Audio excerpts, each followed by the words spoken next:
was in Rome for 3 days for my post-birthday trip, and naturally I took a day trip to Vatican City because it was also added to my itinerary. And for this video, I'll be sharing everything you need to see and do for your day trip to Vatican City.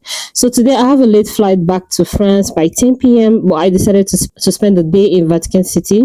I headed to the bus stop close to my hotel to take a bus to Vatican City. But if you're close to Roma Termini train station, you could also take the metro to Vatican City. But for me, I think the bus ride was about 45 minutes and it was a direct bus to the Vatican. I got to the last stop of the bus station, and from here you can use your Google map to find your way to the entrance of the museum, that if you choose to start with the museum or if you choose to start with St. Peter's Basilica. But I chose to start with the museum anyway. So I went through the stairs, and honestly they're actually quite steep, and it gave me the glute walker that I needed. A quick tip also is that when you get to Vatican City with any form of public transportation that you choose, you typically go through these stairs until you see the Vatican walls. Now, if you feel like you're not sure of the direction you're heading, just follow other tourists and along the way, and you'll find your way to the entrance of the museum. So for my day at the Vatican, I decided to start with the Vatican Museums. I know some people will encourage you to start with St. Peter's Basilica, but I must tell you that you should start with the Vatican Museums. The thing is, there's a lot to see inside the museums than the Basilica. And also, the Sistine Chapel has no independent entrance of its own, so you have to access it through the museum. And also, if you start with the Basilica beforehand, how would I say it? I think the motivation to see the museum will actually quite die down by the time you finish at the Basilica. So I always encourage like other travelers, or when I plan itineraries for other travelers, I encourage them to start at the Vatican Museums before they get to the Basilica. I finally got to the entrance of the museum, and this is the queue that leads into the museums. So don't worry, sometimes you could find a large crowd in front of the museum, but don't worry about it. The wait is not that long, and also depending on your time slot, you'll be inside the museum in less than 10 minutes or less than 15 minutes. So another quick tip about the Vatican Museums is that you have to get your tickets at least 3 or 2 months in advance before your visit, because the ticket slot actually fills out really quickly. I was lucky to get mine 2 weeks in advance, and that was because I think I woke up like about 3 a.m. in the morning and decided to just try it out, and then I was able to get a slot. But the slot fills out quickly, so you should try and get your ticket at least 2 or 3 months in advance before you visit. So I always tell my friends to buy directly from the Vatican Museum website because it is cheaper than when you buy from other skip the line tickets or from other vendors. It's actually cheaper. I think it cost me about 25 euros.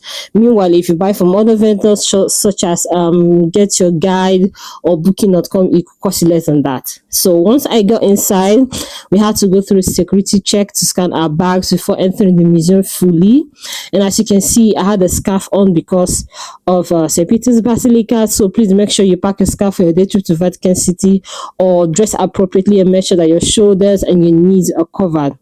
So once you finish at the security check, you can head straight to the entrance. When you get a ticket to the Vatican Museums, it covers everything you need to see inside the Vatican and also the Sistine Chapel. And the thing is, the museums are connected by a long corridor, which means you can start from Museum A and end up in Museum B, and so on and so forth. So I wasn't clear or sure of where to start, but I stopped to ask this man like the right place to start. And the Sistine Chapel, I can't. Yes, at the beginning there. Okay. Okay. First room is one way. Okay. Okay. Yes, thank you. And then I just started from the first museum I saw, which was the Gregoriano Egizio Museum, or also called the Egyptian Room. So, but don't worry, you can just follow the signs. Any signs that you see in the museums, like they are self-explanatory. This first museum is also called the Egyptian Museum or the Egyptian Room. It houses everything about the ancient Egypt, including the mummies. I don't know if that mummy is real or not, but it kind of looks very real. And you can also see all of the mummies casks. I don't know if I should call them their cask or the casket or the tomb. I don't know, but it's something like that. And this is also the drawing of the remains of the Lady of the Vatican. I can't remember the story behind it, but this is what I found. And by this time it's about 11 a.m. But as you can see, there's a little crowd like building up inside the museum. And from there, I found the next room. And I think this room describes the gods of Egypt. I wasn't sure. And that view over there is the sphere within a sphere. It's called the sphere within a sphere. And from there, you also find your way to the Vatican Gardens. The garden is only accessible with a tour guide. So you can't purchase a solo ticket there. So you have to go through a tour guide, and you'll find information about this when you get to the Vatican website. And this is also I think this is the hallway of the gods or something. I'm not sure, but yeah, these are statues. And this room is more of like the hieroglyphics room.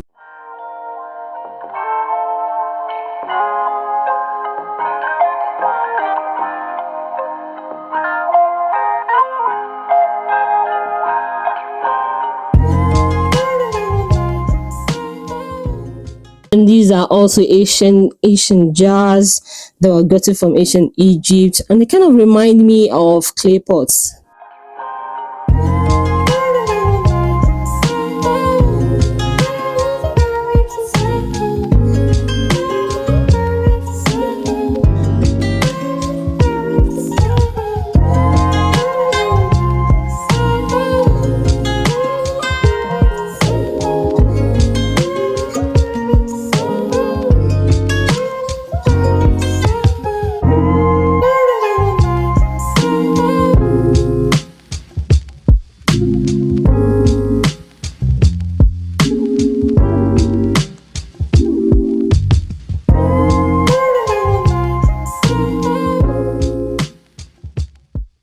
And this next room leads to Pio Clementino Museum, and this is the octagonal courtyard. And every art or statue in this courtyard tells a story, and they kind of describe the events of ancient Rome.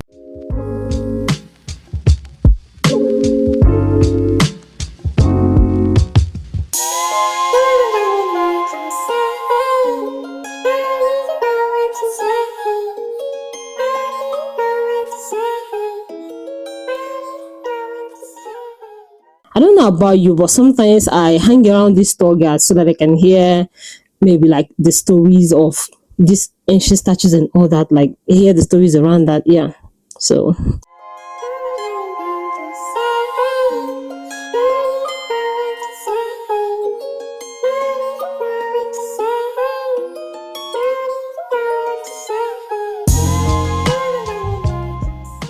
now, this is the Hall of Animals.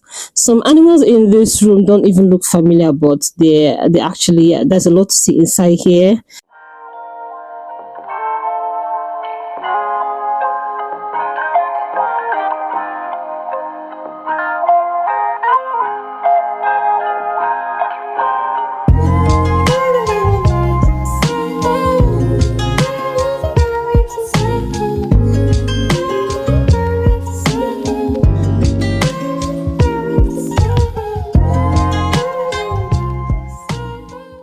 So this next room is more about the goddesses, and this is the torso of Belvedere. I can't remember the story behind it, but I think it was said that it was supposed to be a full statue, but this was all they could find, and before they brought it to the Vatican Museums.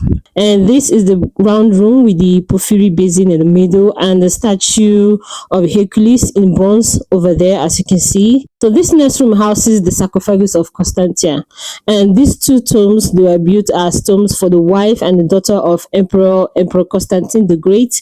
And I also forgot to mention in the beginning that you can ask for audio guides, or you could pay for audio guides at the entrance of the museum. Like when you get through the spiral stairs, there is a kind of like a guest yes, like a guest area there. I think you can ask them for an audio guide. I think they can give you, for what I heard. Or you could also download that online, and I left the link in my blog for where you can find your audio guides for the Vatican, for the museums.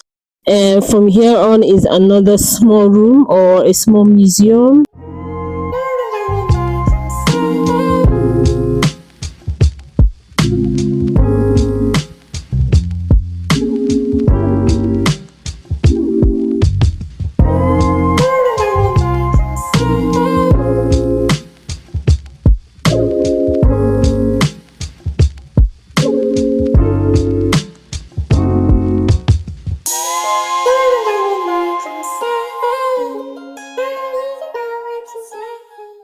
here is the beautiful hall of tapestries, which I love, and each tapestry tells a story, and that's the biggest one in this hallway, which describes the Last Supper with Jesus and his disciples.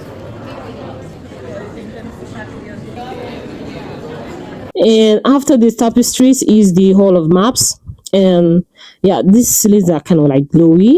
And according to the guests that I overheard, the maps describe the city of ancient Rome, and I think also other parts of Italy, not exclusive to Rome.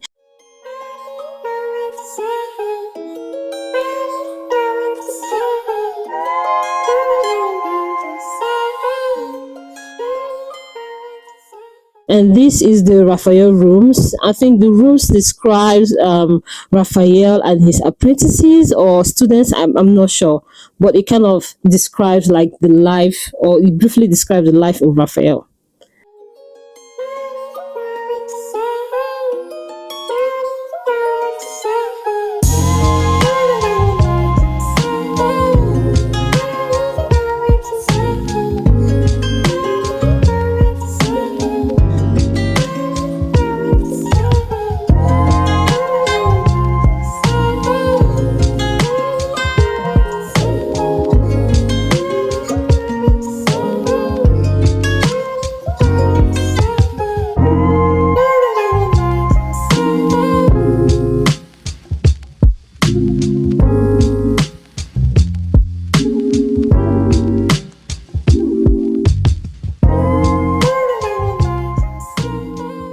From here on is the last corridor to the Sistine Chapel, but since recording of photos are not allowed, I had to stop recording here because it is prohibited to take photos or record inside the Sistine Chapel.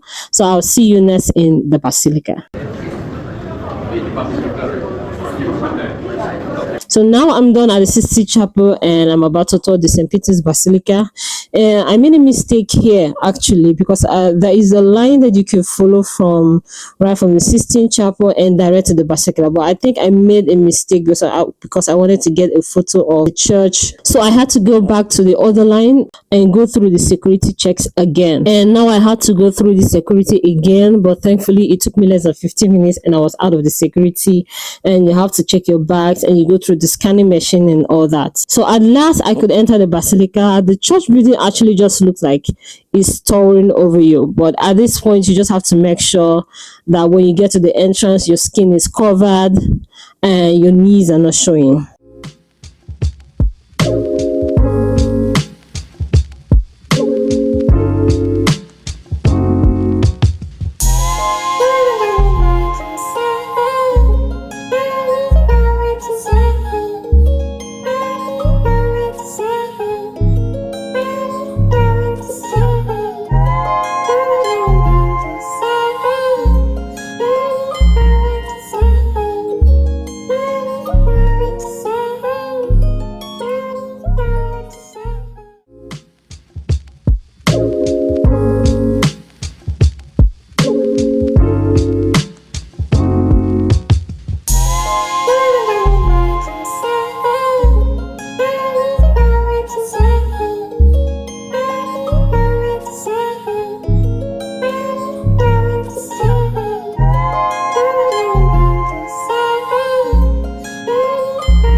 At this time, I think it was past 2 p.m. and the Basilica was getting like a little crowded.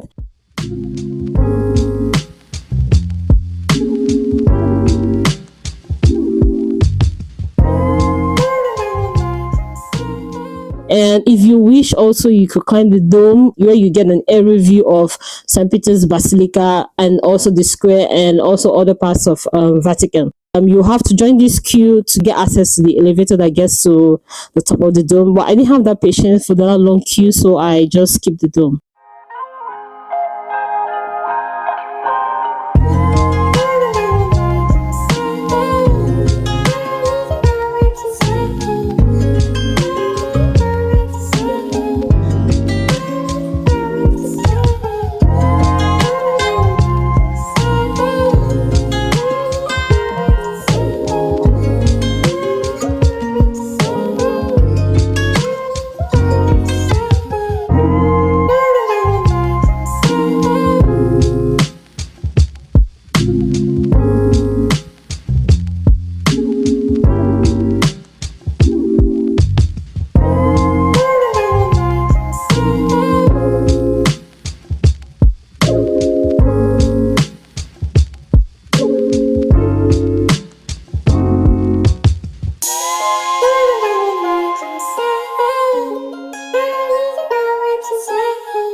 are small prayer chapels inside the basilica. So according to the security I asked, they are only meant for prayers and not for tourists. So that's why the tourists had to remain outside, and the people inside are only people who actually wanted to pray.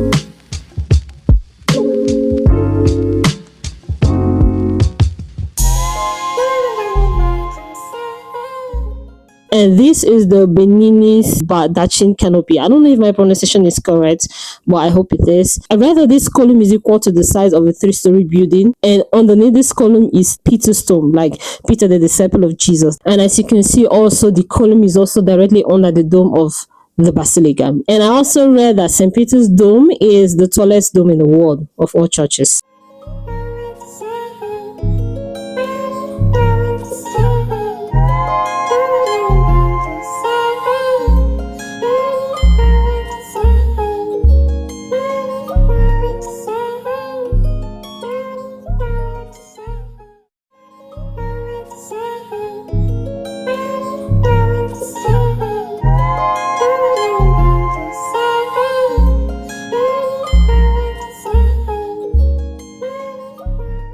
I think I spent about an hour inside the Basilica, and now I went in to see other parts of Vatican.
And on your way here, you see the Vatican post office, and I think I lost the recordings of other parts of Vatican, but I have a travel gallery where I have pictures of everything I saw in the Vatican City, and I'll link that in the description box below.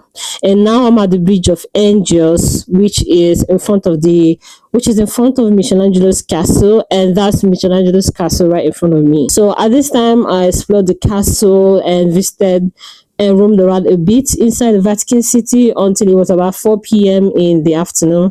But I got hungry and I took a bus and headed straight back to the city of Rome. There's a pasta e vino restaurant somewhere around the Pantheon, and I had a late lunch of fettuccine pasta. After my lunch, I headed back to my hotel, took a shower, I checked out and found my way to the airport. I created a detailed itinerary and guide on how you can visit the Vatican on my blog, and you'll also find the link in the description. I also included official links of where you can get your tickets and how you can get to the Vatican with public transportation and everything you need to see, do, and plan your trip.